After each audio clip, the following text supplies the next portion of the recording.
Joining me today is friend and former colleague Simon Davies, picture desk editor at Manchester United. Welcome, Simon. Hi, Ruth. Thanks for having me. Right, it's a pleasure. I can remember, you starting at Manchester United when you started at the magazine, and I think it was Adam brought you around to the radio station. And I remember because I was just so pleased to have someone near my age that I could have a giggle with. Or was everyone else there really old, or were everyone else really young and we were the old ones? I can't remember. Well, the people that I worked with were kind of older. Right. Yeah. But it was just nice to have someone my age around. So as I mentioned in the intro, you're the picture desk editor at Manchester United. And until we had a chat last week about your job, I thought I could probably hazard a guess as to what it is you do, kind of with regards to matchday photos. But I was really surprised when you said that training sessions are photographed regularly too. So tell me a bit about that, the how and the why, not obviously how they take pictures, but, the why. Yeah, I mean, it's something we've always done. Under Sir Alex, it tended to be once a week. Once a fortnight. I mean, John and Matt, the photographers who've been at United since, well, John started in 92. Matt, his son, started working there 1998, 99, about the same time as me. And they just go to the manager and request to say, could we do a bit of training this morning, boss?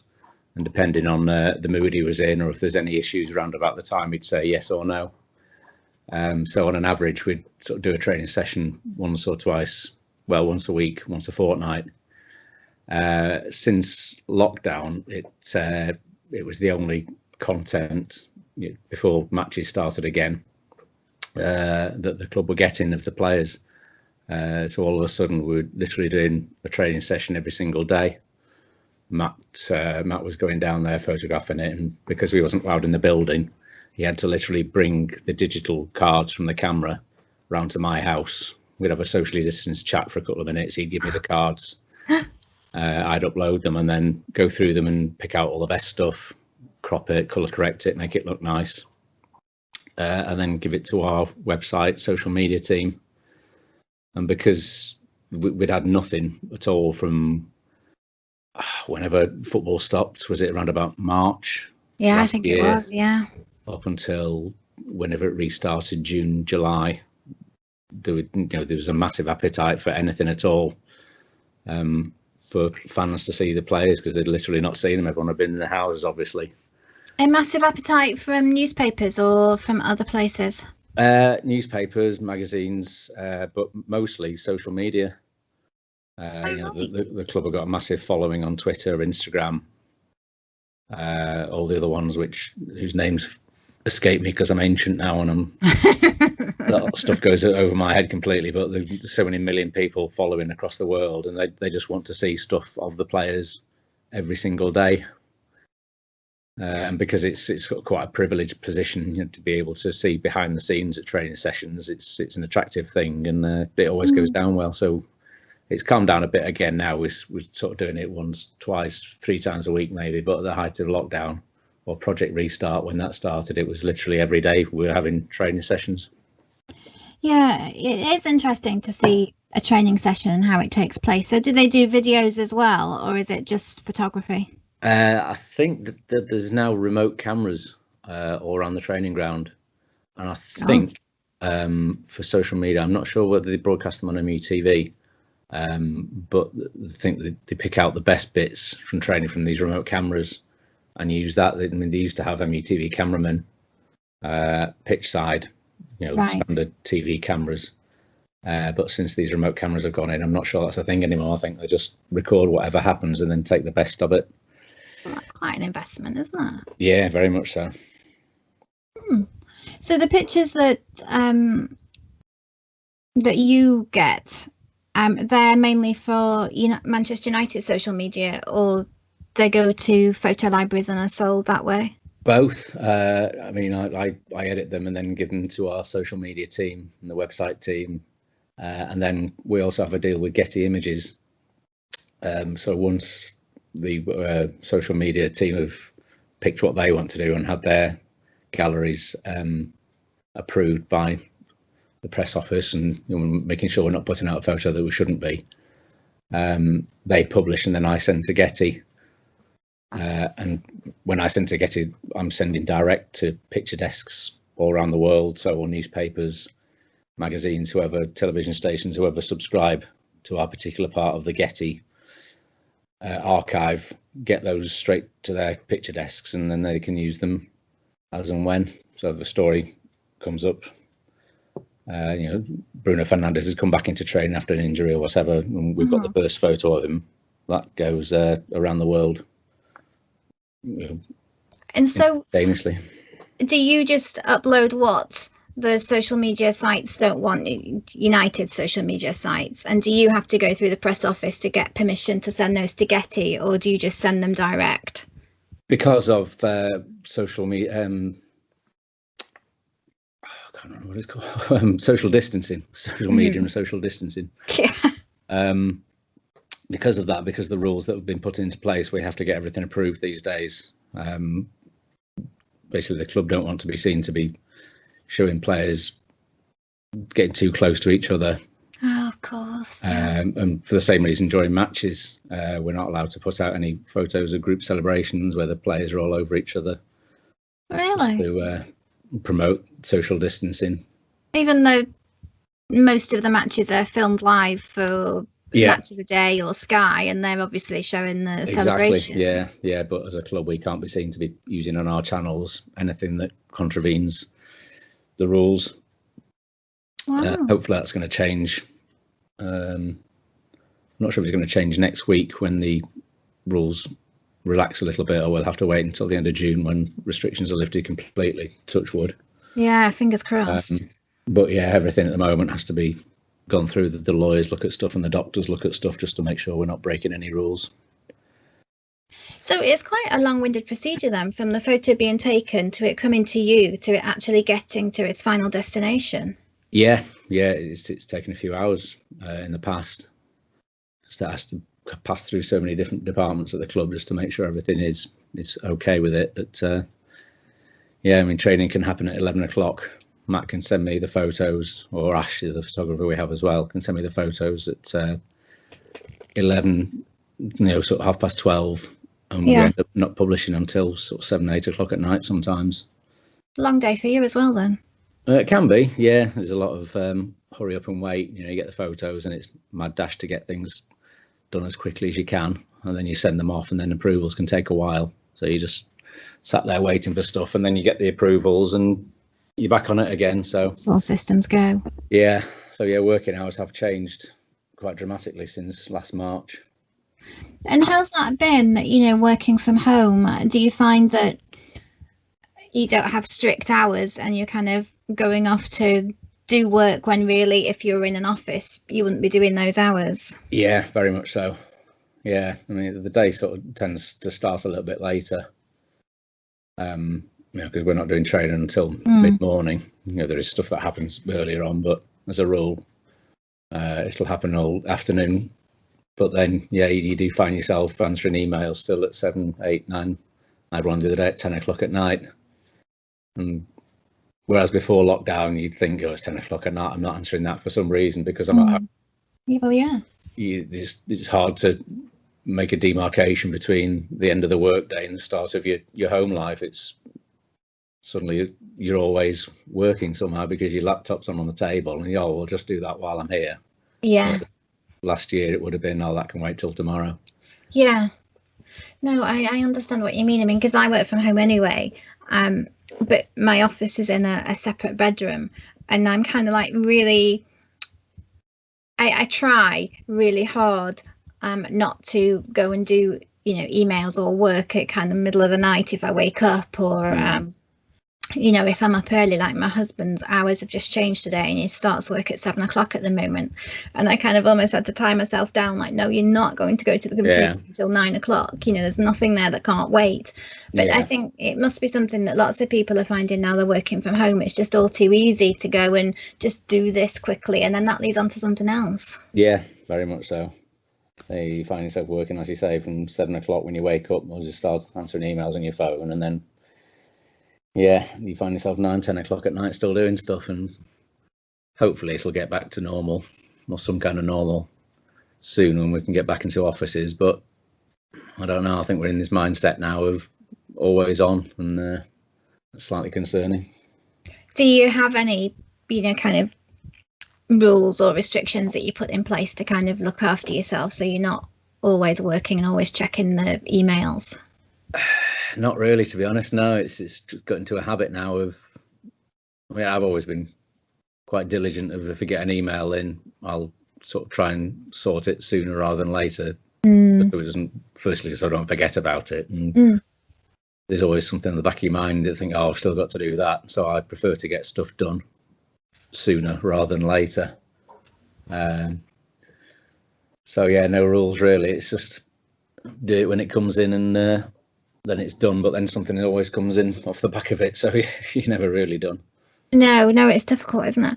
Do you get lots of direct calls, or I guess emails now, from certain companies asking for specific types of photos? Thankfully, due to the Getty deal, any media stuff all goes through them. So if we get any specific requests, we have a contact at Getty, and any newspapers will get in touch with him, and he'll sort of be a bit of a funnel.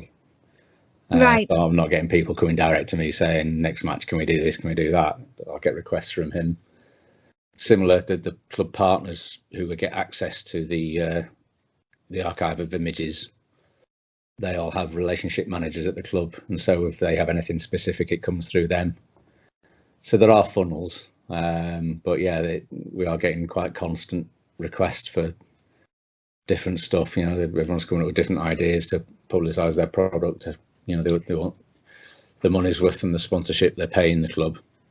Yeah, and I suppose just to something different so people take notice, because like you say, there's so much out there on social media about anything. To get something to stand out and make people take attention, I suppose it's tricky. Yeah, it really is, especially at the moment with social distancing. It's a limit to what you can do, getting people together. Oh, of course, yeah. We've had photo shoots down at Carrington or Aon Training Complex, because the relationship managers for the sponsors aren't allowed down there at the moment.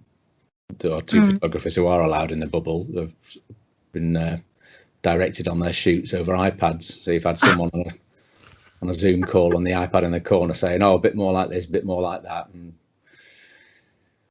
I mean, I've not been party to that, thankfully, but it just sounds very, very bizarre altogether.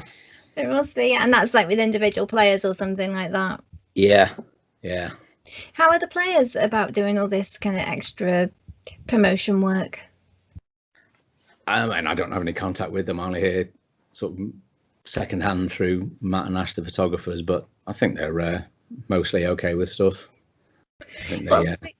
What's the funniest or the oddest photo request that you've had then? Oof, wow.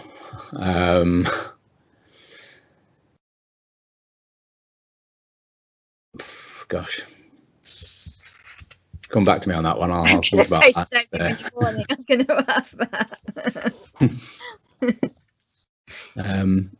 What was it? I looked at the other day. I was going through some old stuff, and there was a very strange photo of Sir Alex with a mascot from one of the sponsors we had. I think it was what were they called? They were like Mr. Potato, I think they were called, some crisps. Oh yeah. I think they had a Mexican mascot type of thing, dressed up in sombrero and stuff like this. And I think they posed Sir Alex next to him. I came across that sort of by accident the other day, and that was a bit. I can't see managers doing that these days. No, I don't suppose they would. But yeah, I mean, in the old days, the 80s when we were sponsored by Sharp, I remember I wasn't working there, but seeing the group, team photos at the start of the season, and the team would be there, and there'd be a photocopier in front of them all. I've not seen those. Yeah, photocopies and stuff like that. I just don't know how they got them onto the pitch. No. And now it's a Now it's a bank that's the sponsor. You can't imagine them putting lots of money in front of the players. No. No, I'm sure they wouldn't get it all back at the end of the day either. No, they probably wouldn't. So as I mentioned at the start, you started at Manchester United working for the Manchester United magazine. It was the website, manunited.com. Of course it was, yes. Yeah, Adam Bostock and I were the first two working on it when they launched it in August 1998. And did you go and do player interviews and things like that then, or did you have journalists that did it for you? No, it was just me and Adam doing everything.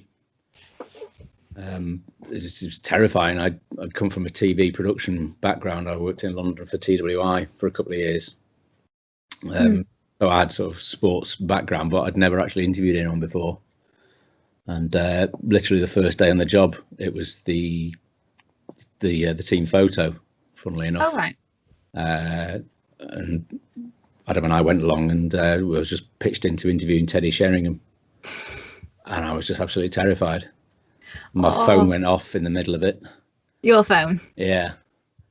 He said, "You're going to get that." And I was like, no, it's all right. I'm carrying on. And they were playing the Charity Shield match at Wembley, I think, the next week. And Right. I said, "Have you got any fond memories of Wembley?" Expecting a long answer of this and that. And he just said, "Yeah." Right, thanks.